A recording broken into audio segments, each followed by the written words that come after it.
Hello everybody, welcome back to my channel. Today we're continuing our reaction of Magic Johnson and Larry Bird, a Courtship of Rivals basketball documentary. It's been really good, dude. I, for the first time, if you're new around here, have been following Magic and Larry Bird's careers for the first time ever. I started watching ball in 2010. I've been naive to how iconic this rivalry really was, dude. From college to the Rookie of the Year, to Magic winning his first championship, to Larry winning his first championship, to them meeting in the finals and Bird getting it over him and saying, I finally beat the man head to head, and kind of making up for that college loss. It's been like genuine cinema, dude. It almost feels like this was scripted. That's how good it is. And then we will never have as good of a rivalry as this one, dude. This has so many layers to it. I love it, man. So let's continue the documentary. Thank you to the people who recommended it. It's truly been a joy to watch. I even feel myself getting nervous at points because I don't know how some of these matchups end. So, good stuff. Let's hop into it. Thank you, Larry and Magic, for saving the league from its downfall. Let's go. Celtics Supreme. The league was rejoicing too. Game 7 of the '84 series was one of CBS's highest-rated telecasts of the year. Okay. The highest-rated game the NBA had ever produced. Ever. All of a sudden, whether it was at CBS or Madison Avenue, the sports writers around the country became a phenomenon. What is happening here? The absolute foundation in this resurgence was the Celtics and the Lakers, Larry Bird and Magic Johnson. But Magic was in no mood to bask in the accomplishment. I took a media beating. Tragic Magic. This is why we say Larry Bird is better. It's probably the first time ever in my life I was depressed. You know what's funny about this? Excuse me, because I'm parched. What's funny about it is people say players in the past didn't have to deal with social media and like the torment that comes with that. But Homeboy was still depressed, as he's saying right now. And the newspaper calling you choked, calling you Tragic Magic, like, it still gotta hurt, man, regardless of social media being there or not. That's why we say Larry Bird is better. It's probably the first time ever in my life I was depressed. Crazy. And I didn't want people to see me. It was something I never dealt with in my life. That particular series, that championship series, redefined his whole career because he never stopped working after that. Magic was on a mission to prove to himself and the world that with the ball in his hands, he was still the one in control. Let's go, Magic. And after his Lakers ran through the '85 season, he quickly got what he wanted. Another shot at Bird and the Celtics. Okay, cool. They won the East, we won the West. I didn't realize they met in back-to-back years. I knew it happened in the 80s. I just didn't know how spread out it was. So it's like everybody just get ready, sit back, and let's enjoy it. It's cinema, dude. Cinema. But that smile belied the intensity of the clash that awaited. Okay, I'm not going to pause this much more, but that foul was crazy. But that smile belied the intensity of the clash that awaited. If I had a glass of water and any of those guys had been on fire, I would drink the water and watch them. They called us, chokers and sissies. We didn't like that, and they thought less of us. I knew they did. In '85, we played them 4 times in exhibition season for some reason. I don't know why they scheduled that. By the 4th game, there was an all-out brawl. They call this one of the greatest rivalries in all of sport, the Celtics and the Lakers. And if that is true, it is the most one-sided rivalry in all of sports. 8 times these two have met for the NBA championship, and 8 times the Celtics have won. At guard in his 6th year for Michigan State at number 32, Magic Johnson. But in the '85 finals, Magic changed the script. Over 6 grueling games, he masterfully controlled the pace with all-around brilliance. He has a triple-double again. Behind their point guard, the Lakers finally knocked out the Celtics, Nice. winning the clinching game in the Boston Garden. 3 in 6 years, LA comes to Boston and wins the world title. It feels like a boxing match, dude. Like punch for punch, man. Redemption for one Magic Johnson. It's a long year last year to wait for this moment right now. Let's go. Magic had evened the score with Bird on the NBA floor, but the significance of their rivalry and their relationship was still just taking hold. You crazy. I said, you're crazy. I'm not shooting no commercial with Larry. So I said, okay, what, we're gonna shoot it in LA? I would never went to LA to film it. Well, where are we gonna shoot it? Bro, this feels like a movie. It feels like a feel-good family movie. If you want to shoot a commercial, come to my house. I was like, oh no. One stoplight. And I thought Lansing was small. I think the plan was, I'm gonna go here, I'm gonna do what I'm supposed to do, and I'm trying to get up out of here. My plan was that. Even after Converse had convinced Magic and Bird to film a sneaker ad together in the summer of '85, a question remained. How would the two hated rivals on the court get along off of it? I don't know how he's going to react. I don't know how I'm going to react. We didn't even shake hands, so how are we going to do a commercial together? The ad was to be filmed at the home Bird had built for his mom.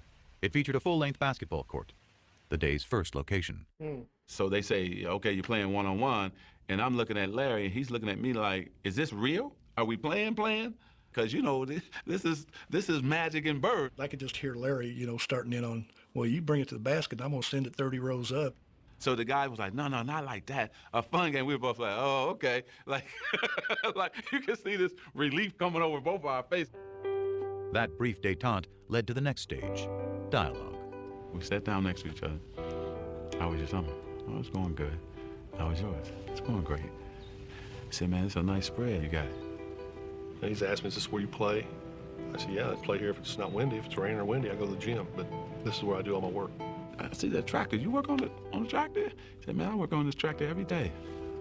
Larry Bird work on the tractor? He said, yeah. It's just them two walking and talking, and every once in a while they'd stop and one of them would say something, and then they'd start laughing. Then they said, okay, break, it's lunch break time. I was going to my trailer. He said, no, my mother has prepared lunch for us up at the house. We went up to the house. Bro, why is this so sweet? Oh my gosh. Down there and we talked, and my mom, my brothers thought the world of him. His mother was so nice, making sure I had enough to eat. I just saw my mother. It was crazy. He charmed her. You can see it. But that's Magic. He makes everybody feel welcome and warm, and he's a con man. And while Magic charmed Georgia Bird, it was someone else who intrigued her son. He met Irvin at lunch. Irvin is a good dude. I like Irvin a lot better than Magic. I was just so happy to finally be Irvin with him because Magic was like, I don't know if I want to get to know this guy. But Irvin got a chance to talk about family, how he grew up. We just became two relaxed guys, just talking. That day was great. It was a great day. Beautiful day. Still, for Bird, ever the competitor, that's all it was. Just one day. Magic thinks the next year, okay, well, now we're great friends. So, you know, after the game, we're going to go out, we're going to have a beer. And Larry's like, no, you're right. I know you better. You're a good guy, but I still don't want anything to do with you. He's a happy-go-lucky guy. If me and him got to be really good friends, go out on the court, he could still play the same game I couldn't. I mean, that's just the way it is.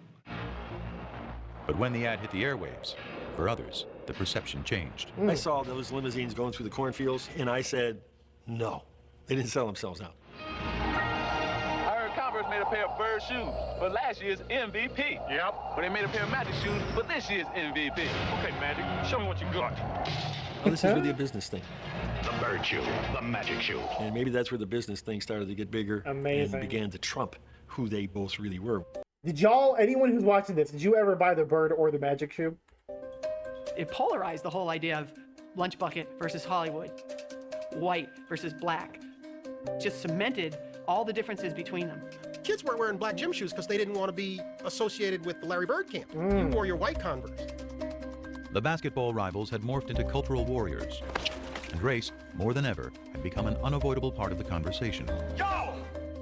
But nothing about Bird and Magic had ever been as simple as black and white. One of the big reasons this rivalry became so emblematic of so many things is because it was an easy dichotomy for people to understand.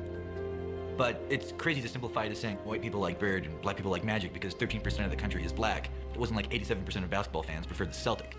Who's your favorite basketball player? Magic Johnson. Who's your favorite movie star?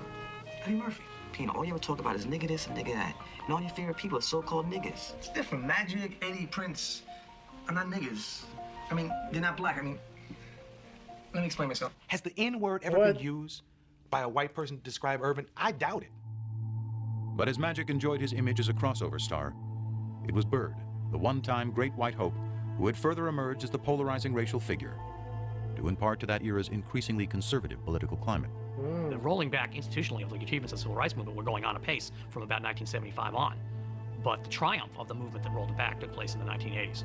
And I think there was people who were very aware in the black community of what was going on. And I think there was a lot of sublimated frustration. And I think one of the ways it got sublimated was into basketball. And I think Larry, through no fault of his own, was the receptacle within which the lingering resentments somehow floated. And after Bird led the Celtics to the championship in 1986, his third in the pros, winning his third straight MVP award in the process, the resentment grew. I always felt... Dang. He got his third chip and his third MVP that quickly? Because it was Magic, he won, then Bird, then Magic, then Bird. That 3 chips in 5 years and 3 MVPs? Felt that the press was biased in favor of Larry Bird. It always felt to me like they were gonna make Larry the hero. You know, you'd see somebody score, and Larry would be in a cast in a suit on the bench, and they'd say, Larry Bird made that possible a couple weeks ago when he told that guy he could do it, and he just did it. They gonna get his motherfucker the assist, and he not in the game? Not to be racist, but we have a white guy who's the best in the world. Oh my Phenomenally gosh. black sport now, and you got a guy. If you start your statement with not to be racist, it's probably gonna be racist. Like Larry Bird, who can't run, who can't jump, but can do everything out there. That don't mean nothing to me. It don't mean anything to me. It never has. I don't know why. I mean, am I doing something wrong here? Bird may have sought to avoid the conversation entirely, but the more he won, the less he could escape it. Now there's a steal by Bird. Underneath the DJ, lays it in. What a play by Bird. In 1987, after Boston beat the Detroit Pistons to advance to the finals for the 4th straight year, Pistons rookie Dennis Rodman called Bird overrated because he was white. Oh. His teammate Isaiah Thomas then chimed in with some thoughts of his own. I think Larry, very, very good basketball player. I think he's an exceptional talent. But I'd have to agree with Rodman. If he was black, he'd be just another good guy. I can remember Interesting words there by Zeke. in the locker room, I think it was Jack McMullen came up to me and said, Isaiah just said, boom, boom, boom, boom. And I go, so? He didn't care. So? He didn't care. Everybody else around him cared very deeply in the days and weeks as it turned out ahead. I mean, the media made it out like it was something, but it didn't matter to me what Isaiah or Dennis Rodman said, and it still don't. It has no bearing on what I do in my life. He doesn't see race. He really doesn't. And he could have. This guy grew up poor, white, in southern Indiana. Southern Indiana is home, by the way, of the modern Ku Klux Klan. How he managed not to be affected by the cultural milieu that he grew up in is, I think, a miracle. To me, it's inexplicable. When I was in about the 6th or 7th grade, I couldn't wait till school to be over because I knew over on the courts, the waiters from the hotel would be over there. They were black, older, and they let me play. You know, I always looked at that as I got an opportunity to play against a black man, and they treated me good. I couldn't wait to play against the best, and at that time, they were the best.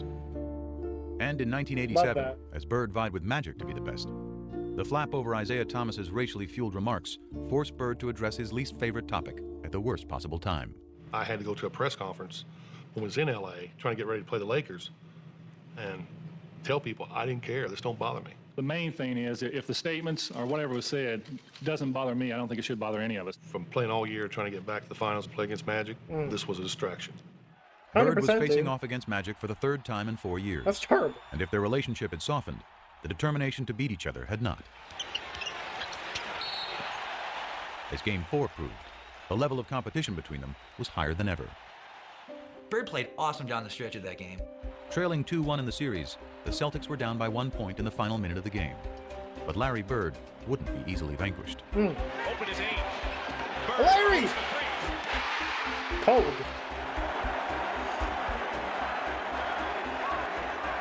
With 7 seconds left, though, the Lakers still had life. What you got, Magic? 3 years earlier in the '84 finals, Magic had flubbed a similar situation.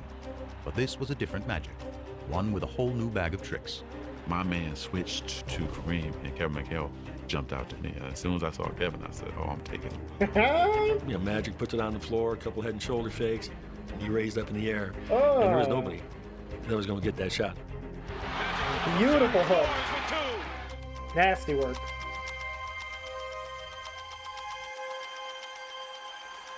I remember after they called timeout thinking, there's still a shot here. Celtics may still win this game. Well, they set up a great play.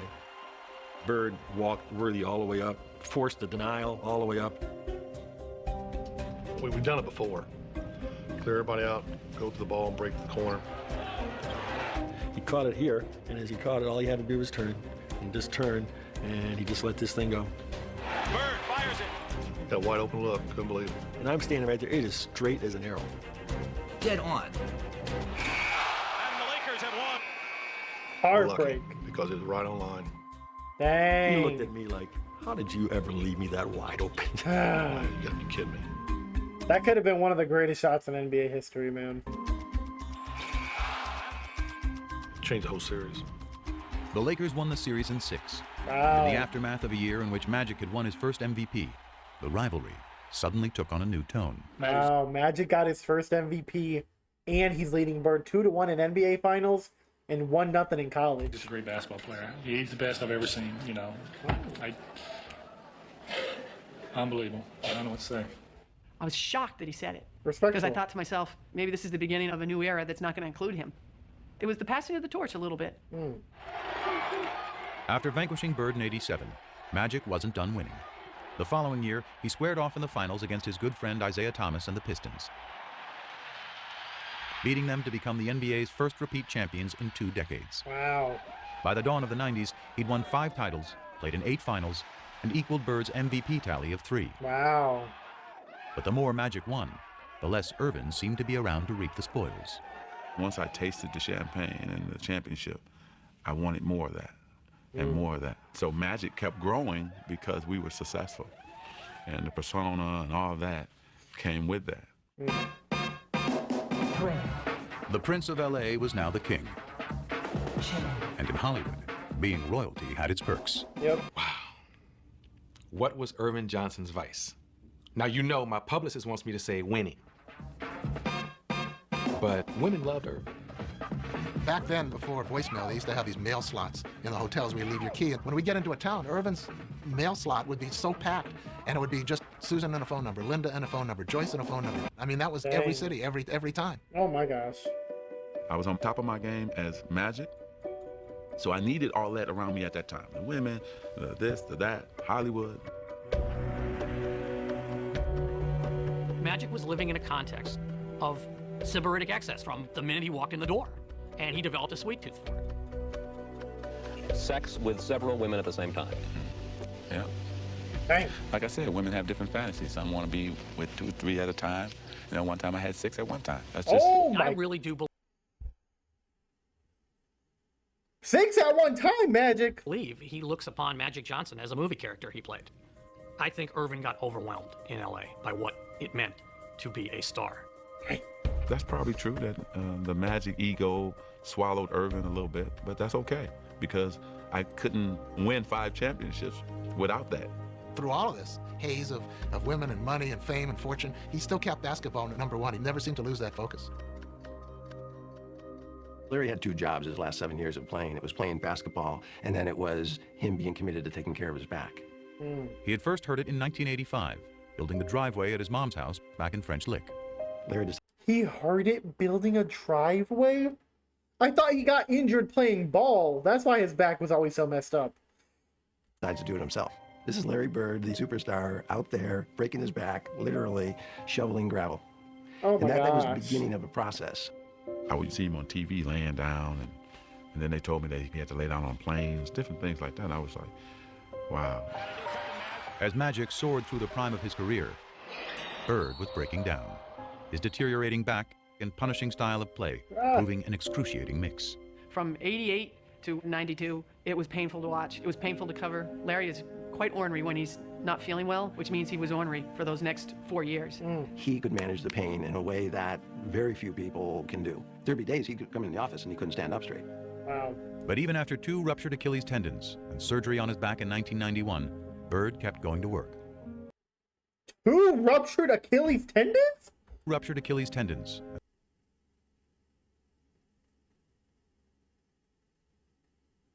There'd be days he could come in the office and he couldn't stand up straight. Why have I never heard of that?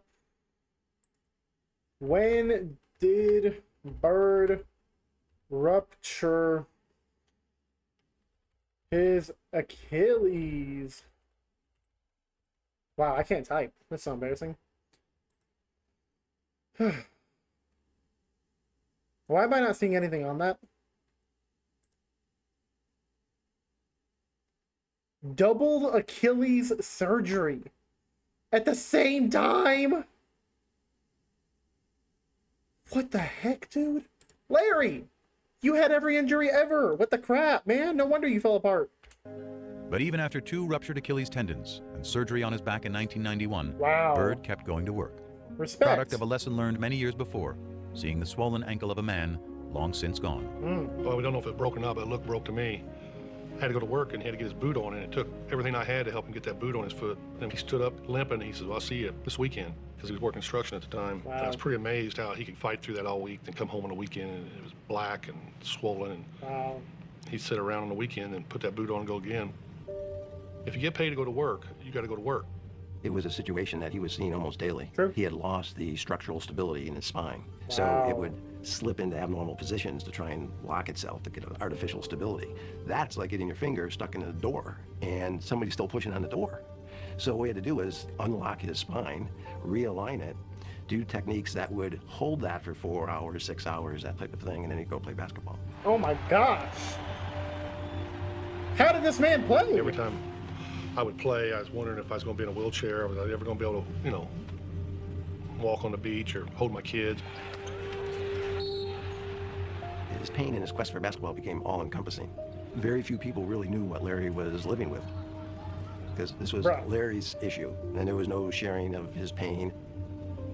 You know, I probably should have retired in 88, 89, but it's that competition. Maybe one more chance, maybe Magic get together in the finals, but it never happened. Dang, brother. I did not know it was like that. Sleeping, really, laying down, just waiting on the game. And, The difference between these two. Magic's like, I'm hooking up with 6 girls at a time. Larry's got a back that exploded and Achilles that exploded. Like, what a difference of stories, man. you know, phone rings, and the voice says, "Hey, you gotta come back to LA."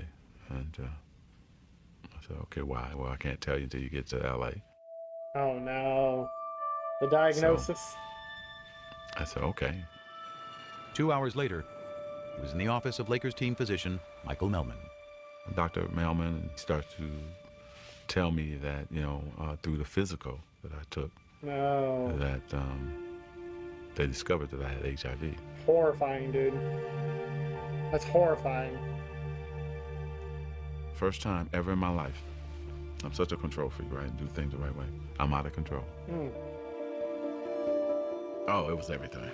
How is it possible? What happened? How did it happen to me? And my mind is racing, you know, and then you're just devastated.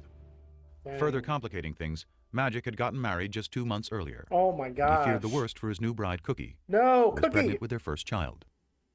I don't know what's going to happen with my wife and my baby. I don't know what's going to happen to me.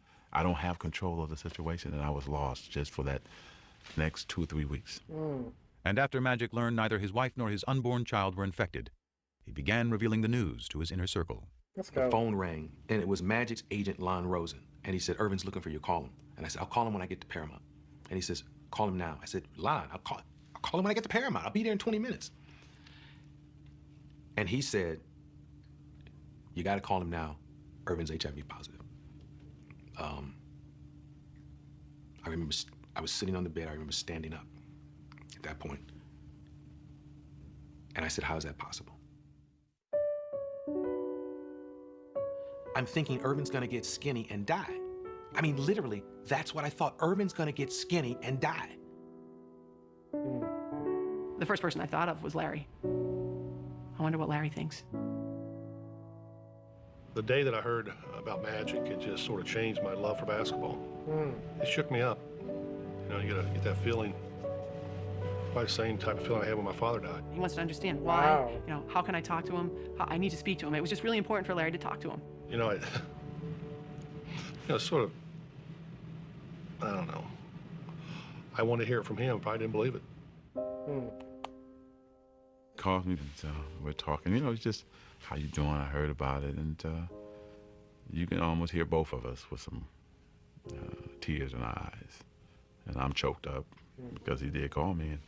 And, you know, when something happens,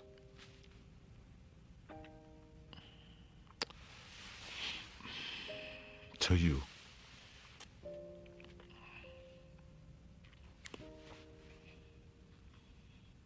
and then you find out who really your friends are and people who really care about you. You figure all those battles all those things we had to go through as warriors, as competitors, and as men. And here this man says, hey, you know what, man, you're okay. And so that was the greatest moment for me too, you know, to have him check on me and to make sure I was okay. First of all, let me say good after late afternoon. Because of the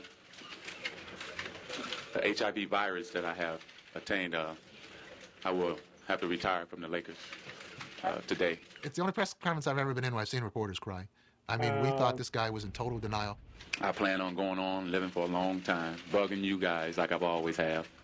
We thought this smile was going to be wiped off his face forever, and he was going to die. We're going to watch him die in public. I just remember in the room, he was joking, and I'm sitting. I didn't realize people thought it was like a death sentence to have this. Wow. You know, looking at him crying, and he's like, "Coop, man, I'm gonna be okay. I'm gonna be okay. It's gonna be all right." I am gonna go on. I'm gonna beat it, and I'm gonna have fun. Sure, come on. You're gonna beat this? And to him, it was a contest. Larry Bird and Magic Johnson, AIDS Magic Johnson. It's the same thing. It's just a different game, different rules, but I'm still gonna win. He wasn't planning on going nowhere. Urban was planning that day to find the right medicine, to eat right, get rest, and live forever. That's what he was planning. Thank you again, and I'll see you soon. But his Magic put up a positive public face. His nemesis, still out of sorts, shed the mask he had hidden behind for years. He was visibly like, wow, how could that happen? You know, it really set him back. Probably the two toughest days I've had since my father passed away, and I've been very depressed and sort of been out of it. I listened to him talk in his press conference about how devastated he was, and I remember thinking to myself, you know, goddamn, Larry found Irvin.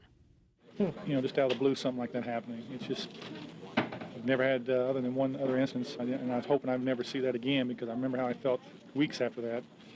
And yesterday was just a sad day. And at his game that night, Bird was forced to confront pain he couldn't so easily play through. Didn't want to be there that night. First time ever. And really last. I remember we played in Atlanta. Had no feel for the game, you know. This wasn't a good time to be out there. Never had that before. That night he threw a pass. I'll never forget, he threw a half-court pass behind his back for a layup. And if you blurred your eyes, just squinted your eyes, it looked like magic. And that was Larry saying goodbye. That's a beautiful pass, dude. You know, I mean, this competition thing is amazing. What it does to you. What you put your body through and what you do and what you say and how you feel. And knowing that he's not there wouldn't feel right. Yeah. But I think it's all them years that, you know, what's he doing? What if he's practicing this hard? I bet he shot 500 shots a day and I didn't get 500 in. It's always that mind games. Bird played through the 91-92 season, his last in the NBA. But a part of him was already gone. I didn't check the papers anymore. You know, it didn't matter. I still wanted to compete, you know, but it wasn't the same. It really wasn't. Dang, man. With the exception of that year when he was called Tragic Johnson because on the basketball court things didn't shake down properly, this is the first time I'm hearing ignorance, hatred, vicious, nasty things. There was some of my former teammates who had their own little things that they were talking about and why this happened to me. You know anybody else that's heterosexually got it? Come on, man. You're in denial. I've been called gay, faggot, Urban's lover. I've been called all that shit. Lon Rosen got a call from Isaiah Thomas asking, you know, I keep hearing Magic's gay. And Lon said, well, for crying out loud, you know better than anybody. He isn't. You're one of his best friends. And he said, well, we don't know what's going on in Hollywood. And the fact that Isaiah was questioning why he got this, I think it was really, really hurtful to him. He used to say, you know, I don't want people to stop shaking my hand and giving me my hugs.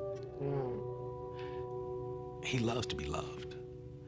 And that's what bothered him the most, that people would change. Dude, to have everything stripped away from you in 1 second, that's crazy. Literally everything. In relationship to him. He would show up at the Lakers facility to work out and to shoot some baskets, and he'd try to engage his teammates and say, hey, you want to play a little one-on-one before practice? And, oh, geez, no, I can't. I got to go get taped. Or, oh, geez, I got work to do. I got to do something else. The worst thing of all this, that I couldn't play basketball. I don't even think dealing with HIV. It was I couldn't play. The game, the surroundings was his whole world. That's his personality. When you take that away, you know, you're hurting. I knew he was hurting in a big way. The only sex is safe sex, and that's no sex. As basketball went on without him, Magic performed ably in his new role as HIV educator and spokesman. I'm helping every way that I can. But he still pined for the arena, which had made him a star. So when he was invited to play in the 1992 NBA All-Star Game, he jumped at the chance, promptly stealing the show and winning MVP honors. But that was just a warm-up for the encore Magic had up his sleeve. He's not done yet because we're going to go to Barcelona and bring back the gold for everyone here in the United States. Dude, I didn't realize. Oh my gosh. Yeah, I guess I didn't realize the 92 Dream Team was after the HIV stuff. For the first time beautiful. ever, NBA players would be This is so much more meaningful to me now. competing in the Olympics. And Magic, armed with a message, was not about to miss the show. It would have proved to people that you were not going to get the disease playing against me. And then also for me too, personally, you know, it was therapy.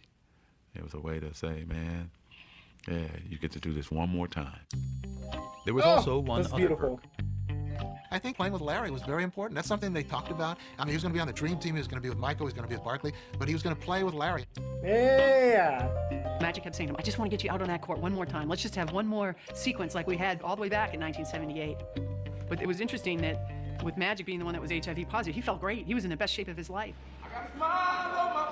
He had worked so hard to make sure he didn't go there as a token player. And here was Larry, who couldn't even practice, who could barely move. But you know what? Didn't matter. We were still together. That's amazing, dude. You know, didn't matter. Hold me close and hold me fast. The magic spell you cast. This is so wholesome. This is La Vie en Rose. When you kiss me. And when he got his opportunity, he switched a few. Let's go, dude. I see La Vie en Rose. And who's taking the last shot with the game on the line? When I got my opportunity, I still was Magic. Yeah. 14 years after they'd first crossed paths, the smiling kid from Lansing and the shy boy from French Lick were happily back together in Barcelona. But it took just one glance outside their hotel's front door each morning for them to see that as far as they had come, they were as far apart as ever. The only way you walk out that door if you wanted attention. But I asked this guy, I go, how can you get around this? There's got to be a way. Lo and behold, there was a side door. You can go wherever you want. I was going to tell him about it, but seeing that smile on his face, the closer you got to that front door, come on. He didn't want no side door, you know Irvin. He'd go right in the middle of them. Turn the long way, sweetheart. There you go. I'm going out the front because that's who I am. I don't go out the back. I don't go out the side. That's not me. If you want to go somewhere in a hurry, there's a door that leads you there, and I found it. I respected him for that. And so, hell, I would try to find a slide door for him. And we never tried to change each other. That's what made this relationship great. Beautiful, dude. One of my pet peeves always is when people say, oh, Michael Jordan saved the NBA. Bullshit. Bullshit. Dang! Magic and Larry saved the NBA. Preach it, That's bro. who saved the NBA.